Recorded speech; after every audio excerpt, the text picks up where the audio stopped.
Scary eyes. Hey guys, how's it going? I just wanted to do a video about how to. Why have I got my glasses on now? God damn it! Alright, I'm not gonna start again. I'm just gonna put this on. You know why? Because this would be like the fifth start or something like that. I haven't been counting. But I keep on starting and I keep on messing stuff up. So that's it. You get to see my mess up because I'm not doing it. Yeah, that's it. This is the end of the video. Thanks for watching.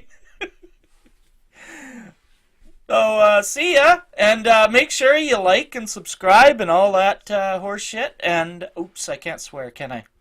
Oh yeah, I can swear because I don't have 1,000 people following me. So heck with you, YouTube. Anyway, uh, I want to discuss something that a lot of people have a lot of trouble with, a lot of the time, in a lot of games, a lot of places, and that's confrontations. How do you deal with people at the table when you're the game master, right? Because when you're the game master, you're you're essentially the chairman of a small group. I mean, your objective isn't to figure out what commodities you're going to buy or hire, fire, or sell and buy or anything like that. But it is still a small committee. I mean, your objective is to have fun. You want to have an engaging game, but it does follow that structure. I mean, the GM essentially is like a chairman. I mean, they get to make the decisions, they get to set the agenda. I mean, they don't decide for the players, obviously, but they decide, what's going on in the game world, that kind of thing. And largely it falls on the GM's shoulders to take care of problems at the table, to select what players are going to be in the game, where the games are going to be, whatever, because everything really revolves around the GM, because if the GM doesn't show up, I mean, let's face it, there ain't going to be a game, right? So the GM, when you become a GM, there's a certain amount of leadership, you know, uh, uh, implied by the role of game master, and I think that's probably one of the toughest parts of the game, and I think it's something that people shy away from talking about because it sounds, I don't know, it doesn't sound fun, it doesn't sound like a game thing, but it's a reality, and I mean if you address it and you learn some basic skills, you can make your game go a lot better. So one of the things that I read about a long time ago, and I find incredibly helpful, not just at the game table, but just in life in general, and it's a way to deal with confrontations with people, uh, anywhere, but it really works at the game table too. But it can work, at your job, it can work in the street, it can work all over the places, right? With people that you meet, and it's a fairly straightforward system method, if you like, of dealing with confrontations, which is kind of nice because then you don't have to be afraid of them. You know what I mean? Because a lot of people spend a lot of time avoiding confrontations. It would be better, instead of if somebody's causing a problem at your game or you're having trouble with them being in your game, doing certain behaviors or whatever. Perhaps there's something going on between a couple of players, some kind of thing outside of the game or something. Uh, as a GM, if it's affecting your game, you're gonna have to step in and you're gonna have to deal with it, even if it's with friends, right? And that can be a really tough thing. And if you as a GM, if you're not willing to get in there and sort these things out, then your game is pretty much, whether it's going to be successful or long lasting or whatever, is all of a sudden sort of random. I mean, it's going to depend on other people stepping in. They're probably not going to feel like they should because it's your game, right? So you're just going to be hoping that there aren't any confrontations that destroy the game, and Well, it's just a matter of time till something comes up and it's going to rear its ugly head and cause you trouble, right? Uh, so the faster you can acquire a couple skills, a few skills, and how to deal with these things, the faster your game will get back on track, and the less risk you'll have of your game just falling apart because somebody's got hard feelings. Some of the players get hard feelings with each other or against you or whatever, you know. So this comes from a book that I read. I tried to find it, I couldn't find it, so I can't say who the authors are, unfortunately. I guess I could have Googled it, right? I didn't think of that. Okay. Anyway, it's Crucial Confrontations, and in that book, uh, what they recommend is a process that they call CPR, right? Which is, I find it really easy because if your game's in trouble, you're going to need to perform CPR on your game, right? And what happens with CPR is it's just a pattern. It's a three-step process of dealing with confrontations with people at the table that are maybe, causing some kind of problem. I mean, some kind of problems that you can have is maybe there's a couple people fighting with each other. Maybe you've got a rules lawyer and you really want them to stop. Maybe you have some young kids at the table and somebody's using foul language and you want them to stop.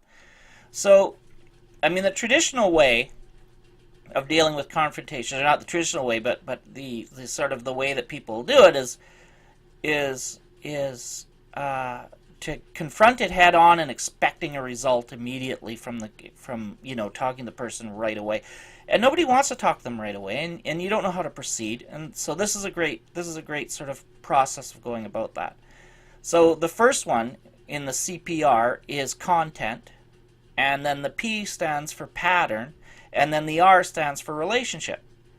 So let's use an example, say if somebody's swearing at the table and you've got young ears there and you don't want them swearing at the table. So what you could do is you could say to the person, maybe not during the game, could be during the game though, but whatever, you could bring it up, and it's the content. So it's the content of the problem that you need to deal with. You need to discuss it with the person. So you just say, hey, look, there are young kids at the table. Could we please just keep the language at, G, like try and keep it less sweary, you know what I mean? So that's fine. You've dealt with, you've confronted the person, you've talked about the content of the problem that you're having with them. And then, maybe it'll happen a couple more times, but, you're confident this game session anyway, they're probably working on it. They're going to slip a little bit maybe, but hopefully they'll get on top of it. Then the second game happens, it comes around, and the person's still doing it. And, you already talked about it, about the content of the problem. So now that's no longer the issue. The issue is no longer the content. You can just drop that. That's not what you're worried about anymore. That's not the issue. Now you've moved up to the P, and the P is the pattern. So you can say to the person, I asked you last game if you please wouldn't swear, and you're still swearing. That's, there's a pattern here. 2 games, like, maybe are you able to stop? Like, is there a problem? Can you stop swearing, please? Because we do have children here. Their parents wouldn't like you swearing around them, or their parents there, or you're the parent, or whatever, but somebody doesn't like it. Let's face it, it's not good to swear around kids anyway, right? So you should knock it off. So that's the pattern, right? Now, in the pattern, you might let it go for a third game. You've already talked about it. Hopefully they're getting on top of it. They'll say, oh, I know, I'm sorry, I slipped, whatever. The second game, if it's about the same, if nothing's changing, you can bring up the pattern again if you'd like. And say, hey, look, we talked about this last game. You're just consistently every game swearing, and I really would like you to stop. I need you to stop. It doesn't have any place at the game table, especially with young ears. But then you should move to the next one, and the next one is relationship. So now you're no longer going to discuss the content of the problem. You've established the pattern that the person keeps on doing it, and see, with each letter, there's an escalation in the severity of what's going on in the confrontation. Because when it's just the content, you could just stop that. When it's a pattern, well, that's a little bit worse because now you've done it more times. But you're not talking about the swearing anymore because that's irrelevant. We already established that shouldn't happen. Now the pattern, but we've established, okay, the pattern needs to stop. But now you've raised the stakes way up to relationship. And the relationship, how you can confront that is to say, look, it's really important people don't swear at the table. Now, we've talked about it. You've had numerous opportunities to stop, and you're still doing it. I'm not sure we can continue, we should continue playing, or maybe you shouldn't continue playing in this group if you can't stop swearing, because it is that important. And it doesn't mean that they have to go right then. You just say, I want you to think about it. Maybe you should take yourself out of the game if you really can't stop swearing around kids. It's not an unreasonable request. It's not nice, but, this has happened over several games, and we've established it's really important to not swear around kids. So, it's really coming down to crunch time. Either you can knock it off, or you need to find a different game group. One maybe without kids in it, as an example. And then you would have another game group, and after that, it's the relationship is on the line, but the person's aware of it, and the person has had a lot of time to think about it, to try and change their behavior. And as a person who's trying to resolve the issue, you don't have to be, worried that you've been too hard on the person or you didn't handle it correctly. Because I just laid out, you're handling it like an expert. This is probably one of the best ways possible to handle a confrontation. So you can be confident in that, and it's basically everything is just left to the person. It's left into their hands. Another example would say be a rules lawyer, somebody who keeps quoting the rules to you and insisting on you following the rules, and maybe that's not your game style. Maybe you don't like following the rules all the time. I mean, God knows I don't. I have trouble remembering all the rules. So I like the game just to go. I'll just make them up on the fly, just so I don't have to open a book, right? So in that kind of a situation, you say to the person, really, because you're starting with content, I find it, disruptive to my game if somebody brings up the rules. I really understand that the rules are important to you, but that isn't really how my style isn't like that. I kind of make the rules up a little bit as I go. I don't maybe know all the rules entirely, but I just find that disrupting the game and insisting on this or that rule to the letter of the rule is really disruptive to my game. The next game comes around, they start issuing you edicts again about pulling out rules and throwing them in your face in the middle of the game, disrupting your game. Now you're on P, pattern.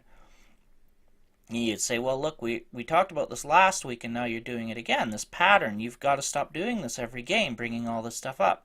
Now you see what I did there? Now it's about the pattern, it's not about their behavior anymore. So there's been an escalation in severity again. And so the person at this point, it's really each time you've placed the behavior in their hands, how they're going to behave about it, what they, and laid out what you want to change. And so, hopefully they will. Hopefully you've given them plenty of time. Now we're into two game sessions. Now you're coming on to the third game session, and the person starts bringing up rules again. Now, there's a lot more to this than what and I can go into rules lawyers, for example, a bit more in a different video.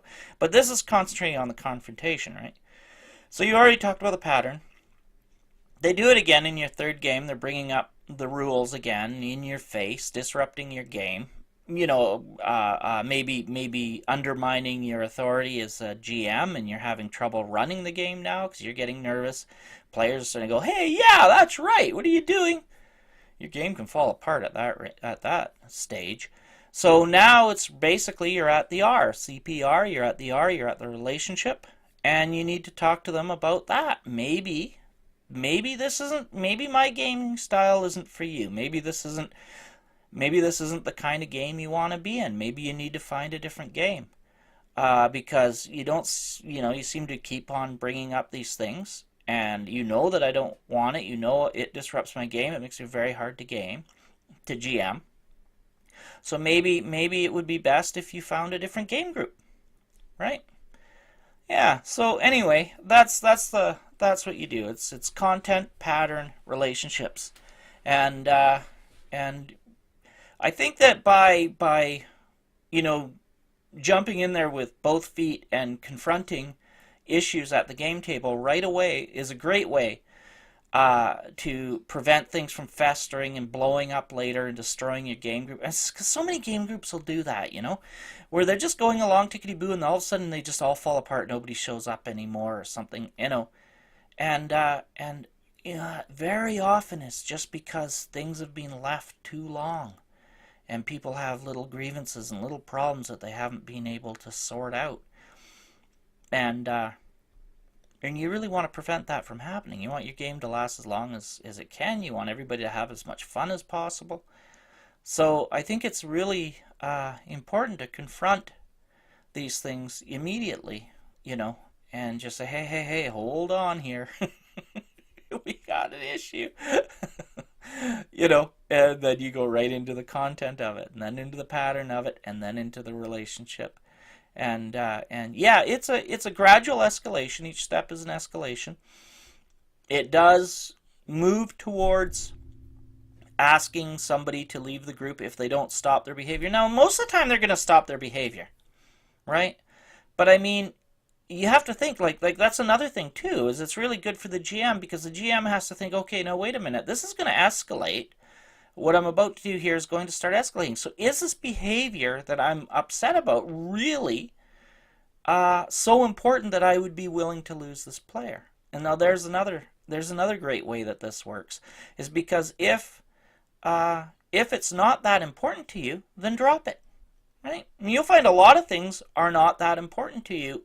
If you have to lose a player or lose a friend from the table, which would be awful. So it gives you a chance to think back and think on it, and really debate in your own head how important this is to you. And if you do want to escalate it, because as soon as you confront somebody about something like that, or whatever it is, the issue, and you have a method of confronting, and things are going to escalate, and you don't know how they're going to turn out. You might have an idea, you might think but people can surprise you. I mean, everybody can act the way can surprise you. So and you don't want that to happen, right? So the idea is to just confront people on the big issues that are disrupting your game, so that your game can have as much life as possible, and so everybody still wants to come and show up, and everybody has an idea of what is expected. So anyway, that's just what this video is about, and please do leave a like if you'd like, and follow. And all that good stuff if you like this video, and thanks for listening, and I'm going to be making more of them. And yeah, there we go. All right, talk to you again.